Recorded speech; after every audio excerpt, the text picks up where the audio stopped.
for instance, to blackmail third world nations. But beside that, how is it using the communications network so that nations, and African nations, for instance, and other nations of the world would be flooded by English-oriented programs, European-oriented programs, again, maintaining the European position and educating our people in the European position. Is it any accident that no black man has gone to the moon, etc.?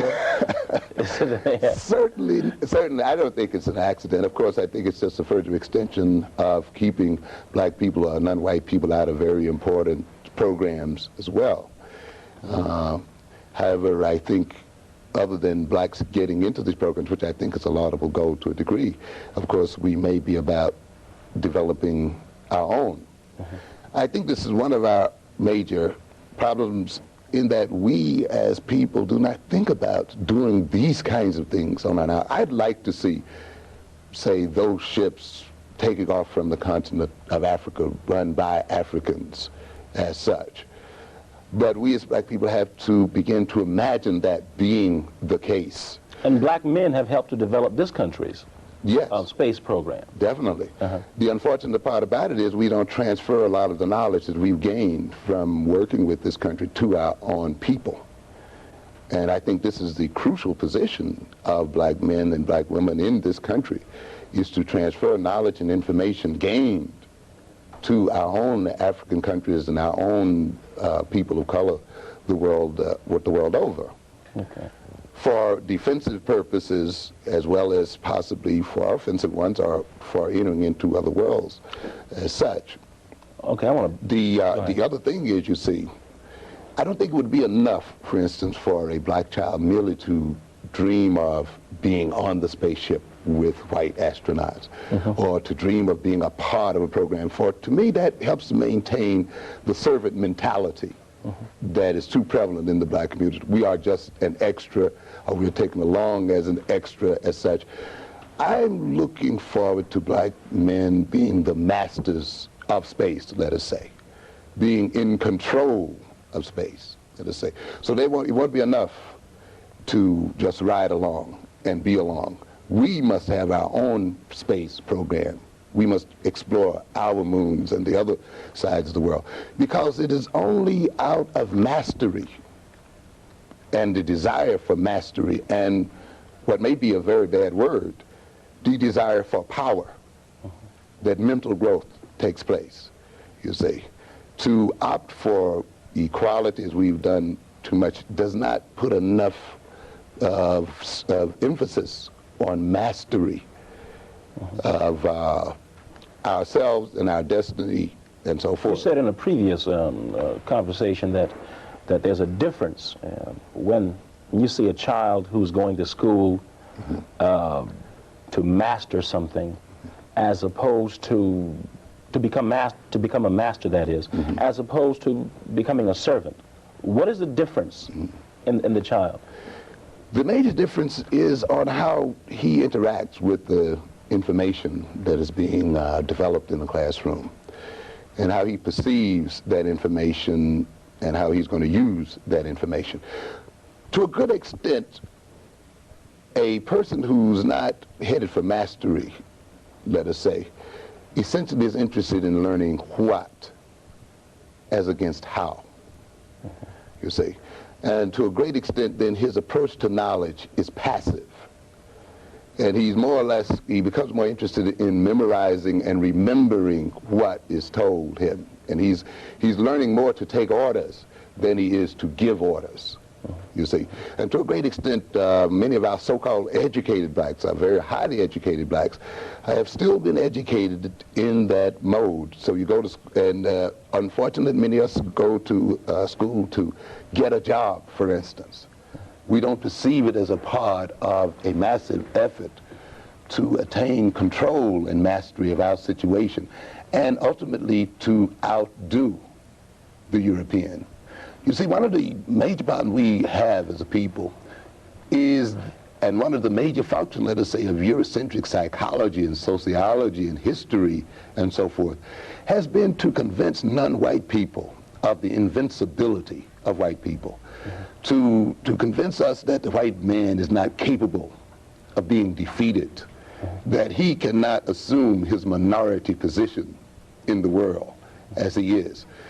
This being the case then, and it has made us then think, well, we have to accommodate him. We have to get along with him. Oh, he's going to, we have to live with them because they are in control and so forth. Well, that leads to a type of attitude toward learning that means that you are not going to try to outlearn him, outthink him, outmaneuver him, you see.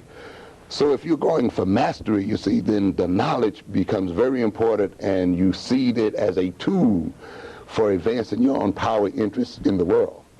If you're not going for mastery, you just see it as a means of being able to carry out efficiently the orders that are handed down. It also limits creativity, because if we are to defeat the European, if we are to master this earth and take back this earth from the European, then we must outthink the European. We must then be creative.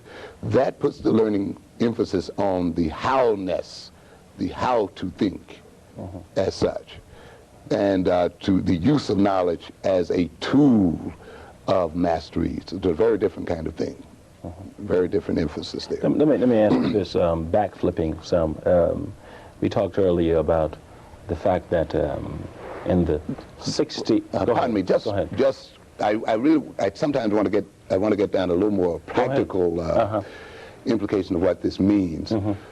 As a result, you see, of the control and the paternalism of Europeans over black people, you see, the other thing that we must recognize, even if the European becomes good and nice and accepts us and so forth, the fact that he would still be in control creates what we might call a benevolent paternalism, which still to a degree helps to maintain this passive mode of thinking, this passive mode of knowledge. Now, when you get into the classroom, you see a child then that wants to be told what the answers are instead of how the answer can be attained. For instance, sometimes in my class, I give an exam, and we're looking at the results of the exam. And the first question you would get sometimes is, well, what is the answer to so-and-so and so-and-so? And I had to say, look, you must find that answer yourself and dig it up. The emphasis is quite often then on memorizing the answer. So therefore, reasoning as a tool for finding the answer is thrown out as such. And the child then is handicapped in that if he has not memorized the answer, then he fails the exam because he either knows the answer or does not know the answer. You get what we call one-shot thinking. You see, I'll shoot and guess at the answer.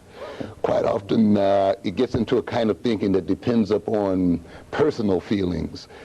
Often I find in my classroom, which is predominantly black, sometimes that I have to get the students to separate personal feelings and hunches from dealing with a problem as a problem that is susceptible to reason, not as a problem that has an emotional attachment to it as such. But you see, when you remove reason and sequential thinking and active attacking of a problem as the mode of approach, then the person is thrown back on memorizing, on guessing, on going with impulses, and on being unsystematic in their approach to knowledge, upon waiting for someone else to give the answer. So what you see quite often with the black child in the classroom is somewhat of a miniature reflection of the orientation of black adults to white people. For instance, to a great extent, black people look at Reagan as some kind of white daddy, and we see this kind of business, please, in a sense, Daddy Reagan, don't do this, or we're waiting for Daddy Kennedy to come back into the White House. And rarely do we hear a discussion about what are we as black adults going to do to solve our problem.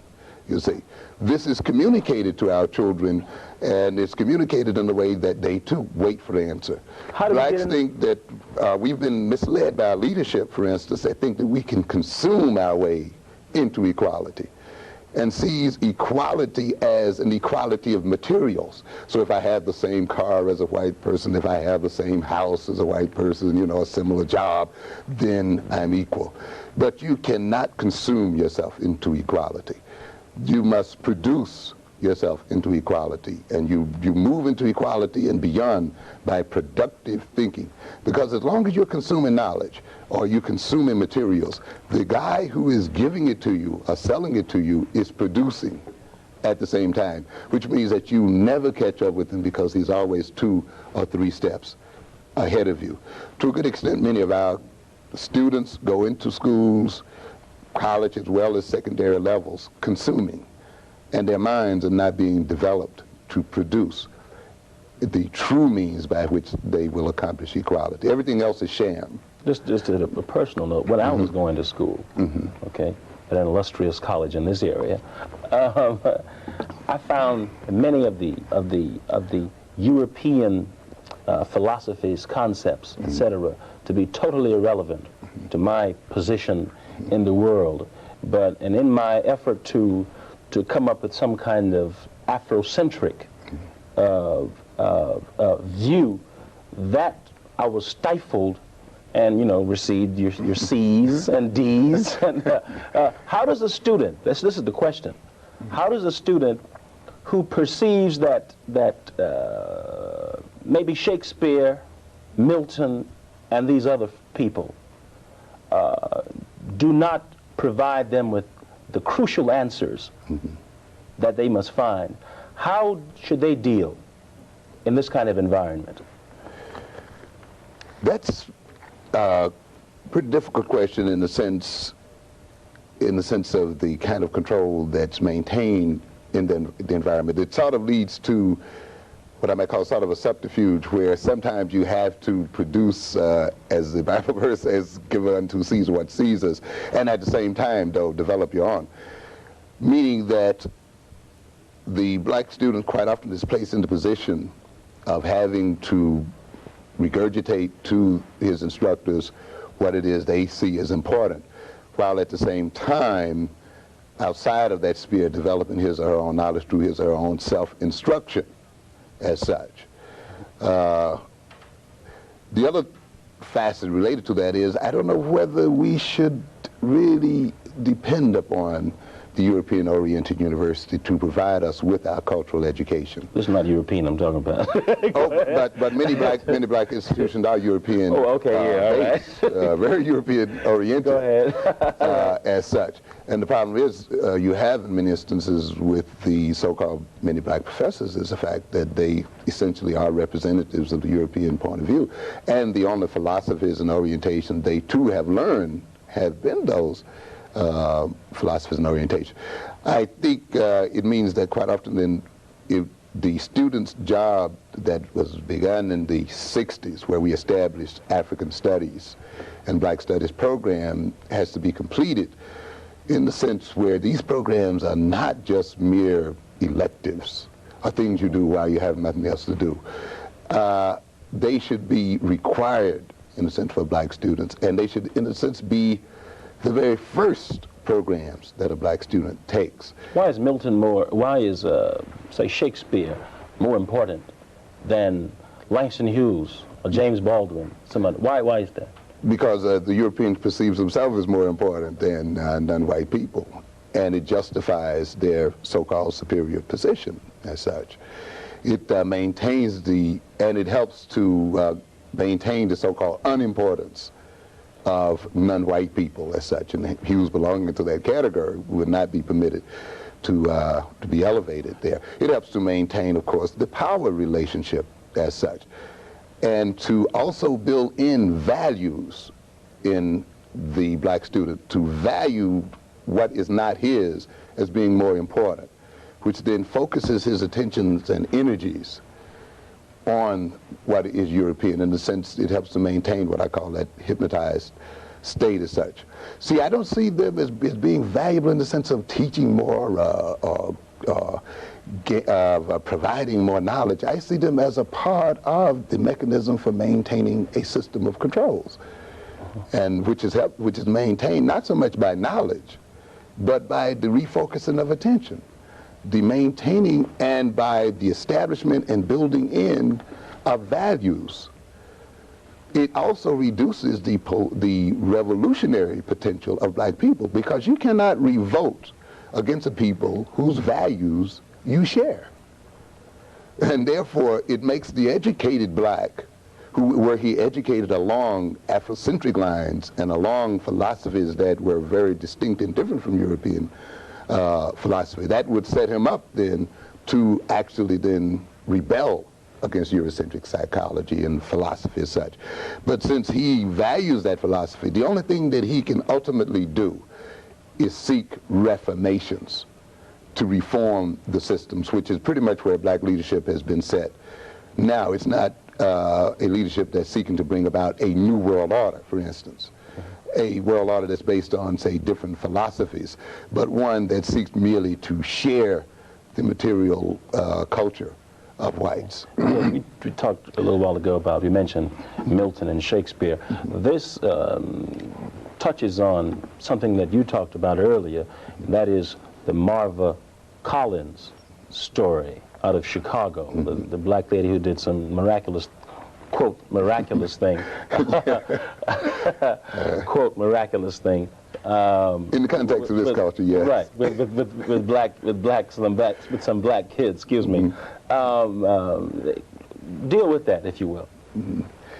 Yeah, Marva Collins has become quite a celebrity here lately, particularly as a result of her being on this so-called 60 Minutes segment, and as well as a recent drama based on her life.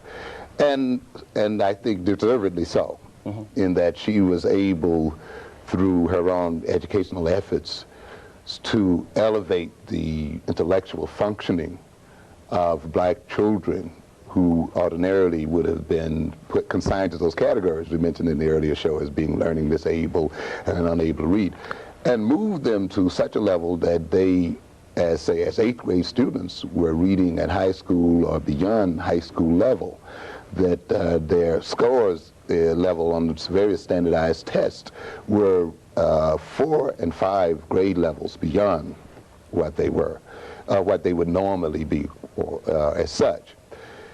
And that is somewhat of a miracle in this country when you've been fed the philosophy that black children cannot learn, and that they are not interested in learning, and they have all of these deficits.